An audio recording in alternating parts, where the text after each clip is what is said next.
Good morning and welcome to Homesteading a Dime at a Time. I'm just off to do chores. It's just about, 8 a.m. in the morning, and I can hear the cows mooing already. So, like we like to say, anybody can homestead, doesn't matter what your age. If you want to do it, go and do it. And if you got chores to do, just give her, eh? Let's go and do some chores.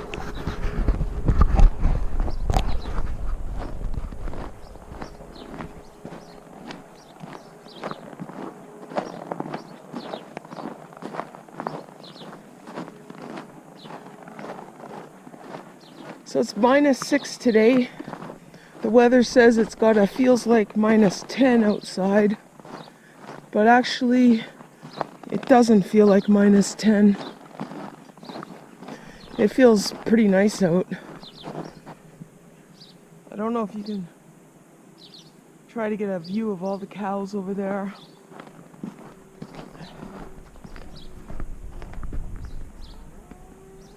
They're all waiting and they're all hungry. But first things first. Whew. Let me put this down here so it's stable. As you can see, a lot of the homestead is still really run down. Over the years, we're just kind of doing little bit. We had to do some important stuff.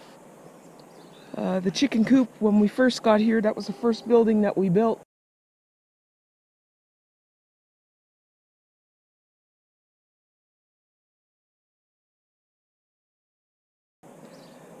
We had chickens at that point, and they've all died off last fall, so we're going to get new ones.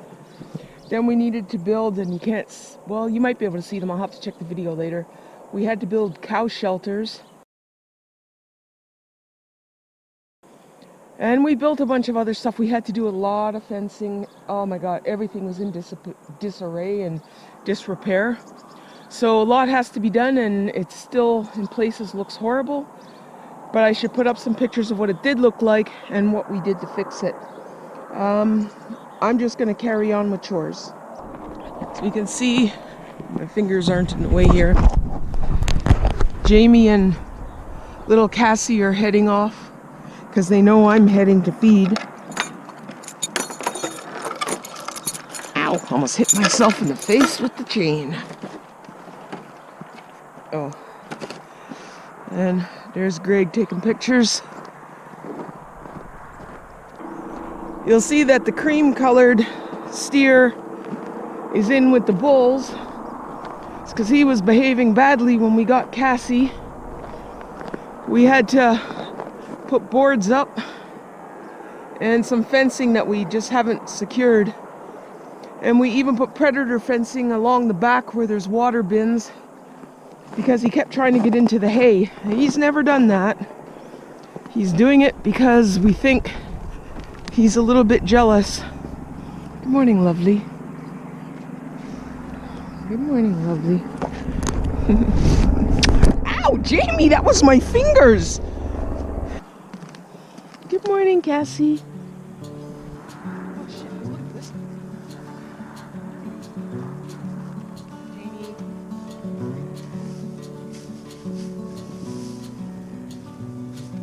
Come on, guys. I'll be right there, boys.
this is the view we see every day.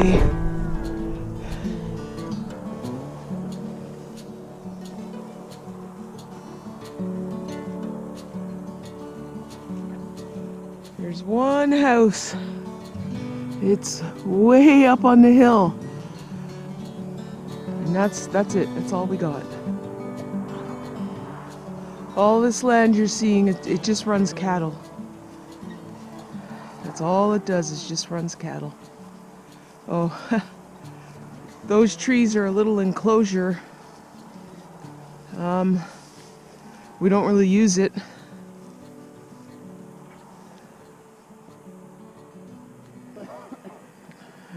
Greg's taking my stuff to go feed the bulls and the steer. I better get. I do chores my way. And it's nice to have him out here, but he's not going to do it my way. I'm set in my ways, you know. Okay, so I'll try and do this. You see, oh, they all know that hay is coming.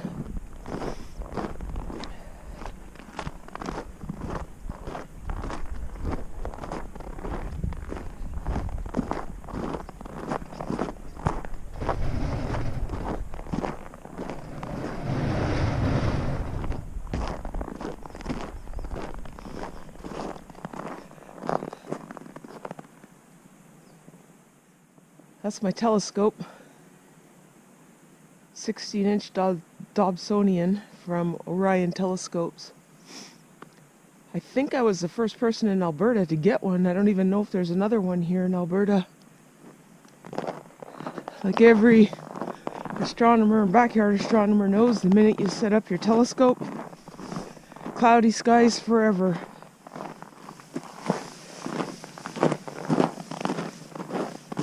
Oh, my sock has gone down in my boot. Great.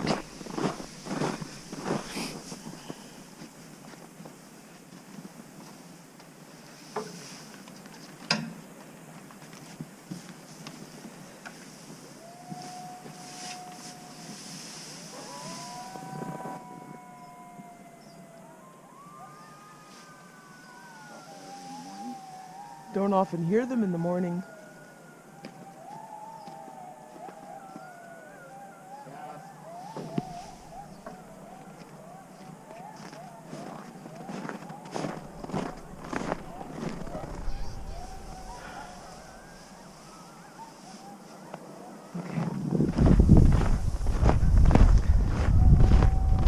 They're over in, across the way there.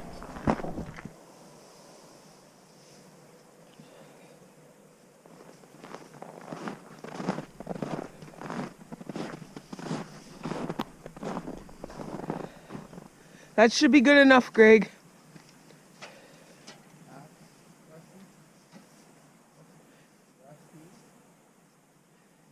Rusty's in a bit of a mood this morning. Okay, I gotta go do water.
Ever since we got Cassie, we separated the bulls from the cows, we have to water the bulls every day.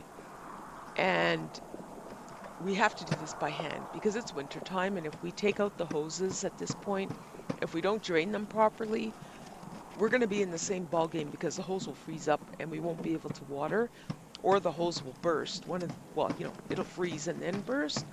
So it's just easier to do it by hand. Depending on how much water is still in there, it could take between 3 and 6 bucket loads just to get them enough water. Now, I'm bashing away at the ice in there because it froze over overnight, which is, you know, it's understandable. So you just break it open enough so that they can drink out of it, pour some more water in, which is warmer than the water in the bucket, and then they're good to go. Come back in a few hours, we'll break it out again, and just repeat. The blue watering thing is heated. So if it's really, really cold, it will freeze over, but normally it's free-flowing water. This one is an old mineral tub, and we don't have a heater in it. So yeah, it's going to freeze over. Could multiple times a day freeze over, actually. So this is so much easier when you have 2 people doing it, because then you're not, you know, over the fence, then back over the fence, then to the waterer, back over the fence. And we'll do this 1 or 2 times a day, and it works out quite nicely, actually.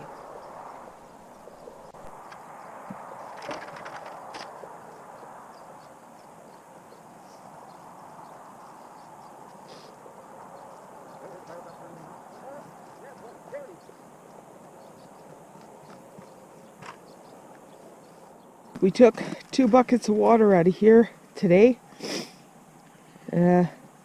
How many buckets did you give me? 2 or 1? Gave you 1. Okay, so 2 buckets of water out of here.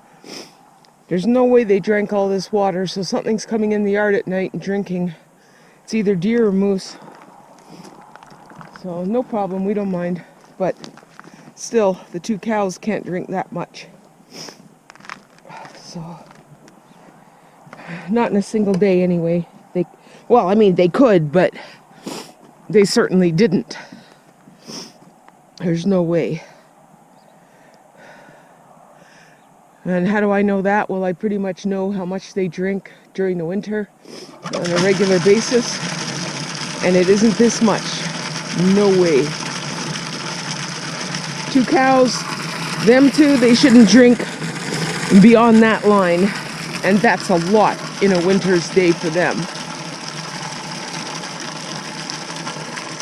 What? That's a 100-gallon tub. We had a farmer that was leasing, this land and all that. Well, basically he leased the whole pasture from us. Even like all those trees over there. It's all just fenced in pasture. He rented it all and he left all of his stuff behind, and we haven't heard from him since. It's been like 3 years. That's his tub.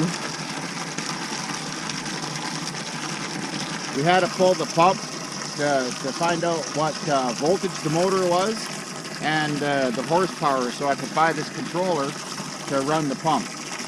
So yeah, it was not a nice process pulling this. It was black and slimy and stinky, and where it came out of the sewer, but it was just, apparently this well had been drilled and never used for 20 years, so you just imagine all the,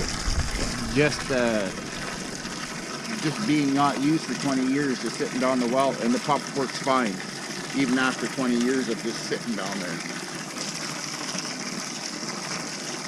Then I took the foot valve out of the bottom of the pump, so when we unplug it, it drains back down the well. That way we never have to freeze up during winter. We're gonna head back inside, and we're gonna go to we always use the, I don't even know what it is, the shortcut, I guess, to get in here. We built this so that we didn't have to go out and about into the pasture. So we'll just walk up to it, turn the camera around, and you can see it.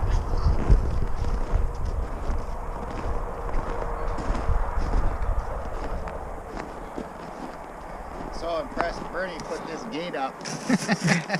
This is a repurposed gate. was lying around. It's we've been using it 2 years now. When the snow's around, it kind of drags a bit, but in the summer. Put a cable from here to here with the turnbuckle. I got the things on it. I just got to get the cable and turnbuckle turned on. So it swings freely.